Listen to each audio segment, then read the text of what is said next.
DNA मित्रों, वंदे मातरम से परेशान होने वाले ये वही लोग हैं जो बाबर के अनुयायी हैं। बाबर का नाम सुनकर इनके ठंडक मिलती है, दिल का दर्द कम हो जाता है, इनके खून में जोश का नया संचार होने लगता है। ये जोश हमें पश्चिम बंगाल के मुर्शिदाबाद में दिखाई दिया, जहां आज से बाबरी मस्जिद का निर्माण शुरू हो गया।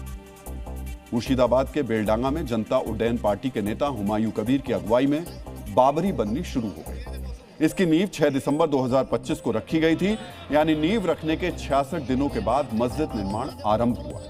मस्जिद निर्माण के लिए 3 साल का समय निर्धारित किया गया, लेकिन निर्माण कंपनी के साथ हुए समझौते के अनुसार अब यह काम 2 साल में पूरा करने का दावा किया जा रहा है। हुमायूं को बाबरी बनाने की कितनी जल्दी है, यह आप समझ सकते हैं। हुमायूं कबीर का दावा है कि 31 मार्च 2028 से पहले हर हाल में बाबरी मस्जिद बेलडांगा में बन जाएगी। लोग एक बार फिर से बाबर के नाम पर बनी मस्जिद में नमाज पढ़ेंगे।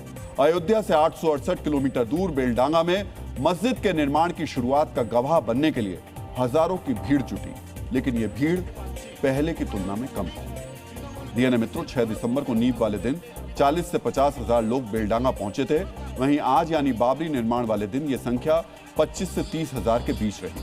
लोगों की संख्या भले ही आधी हो गई हो, लेकिन बाबर और बाबरी मस्जिद के नाम का जो सांप्रदायिक जहर लोगों के भीतर है, वो जरा भी कम नहीं है।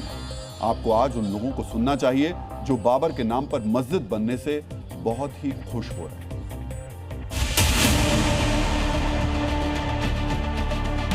ये बाबरी मस्जिद हमारी शान है। एक बाबरी मस्जिद जो अयोध्या में थी, हमसे जिसको छीन लिया गया था एससी के फैसले के बाद, आदेश के बाद। क्यों बाबर से दिक्कत है? बाबर इस भारत के लिए क्या क्या किया है, उसको याद दिलाना पड़ेगा। हम लोग बाबर की जिंदा रखेंगे, यही जिंदा रखेंगे, इसके लिए हम बाबर के लिए इसके नाम इस्तेमाल रख रहे हैं। 40 करोड़ मुसलमान का जो दिल ख्वाहिश आज हुमायूं कबीर ने पूरा किया। पूरा हिंदुस्तान का जितना 40 करोड़ मुसलमान सब खुश है, पूरा दुनिया के मुसलमान खुश है। অবশ্যই ভালো লাগে, আমাদের दिल ঠান্ডা হয়ে গেছে। हम लोग बहुत खुश हैं। मस्जिद जब हो जाएगा और भी बहुत खुश होगा। सुना आपने बाबर को लेकर इनके मन में क्या चल रहा है। हुमायूं कबीर ने जो पाठ पढ़ाया है, उसका असर साफ तौर पर इनकी बातों में दिखाई देता है। कोई बाबरी मस्जिद को अपनी शान बता रहा है, तो कोई बाबर को जिंदा रखने की बात कर रहा है। किसी के दिल को ठंडक मिली तो किसी के लिए आज बेहद खुशी का दिन है। सोचिए, एक विदेशी आक्रांता के लिए कितना प्यार इन लोगों के दिल में। जो बाबर क्रूरता और धार्मिक असहिष्णुता का दूसरा नाम है, उसको जिंदा रखने की बात करने वालों, उसको अपना आदर्श बनाने वालों की मानसिकता आप समझ सकते हैं। डीएनए मित्रों, देश भर के लोगों के विरोध के बावजूद हुमायूं कबीर ने बाबर के नाम पर अपनी जिद, अपनी कट्टर सोच को पूरा करने का बीड़ा उठाया है। आपको हुमायूं के इस कट्टरपंथी प्रोजेक्ट की ग्राउंड रिपोर्ट भी आज देखनी चाहिए।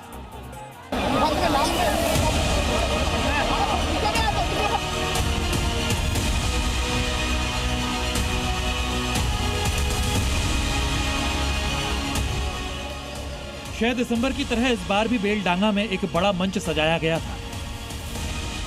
इस मंच पर 1000 से ज्यादा मौलवियों और मुफ्तियों ने कुरान पाठ किया। मुर्शिदाबाद की बेलडांगा में बाबरी मस्जिद की निर्माण कार्य शुरू होने के अवसर पर यहाँ पे करीब 1200 आवाज में कुरान और हदीस तलायत हो रहा है। न सिर्फ मंच में बैठे हुए लोग, बल्कि मंच से बाहर आए हुए दर्शक अपने हाथों में उठा लिया है कुरान या हदीस, और वो एक साथ इन दोनों को पाठ कर रहे हैं।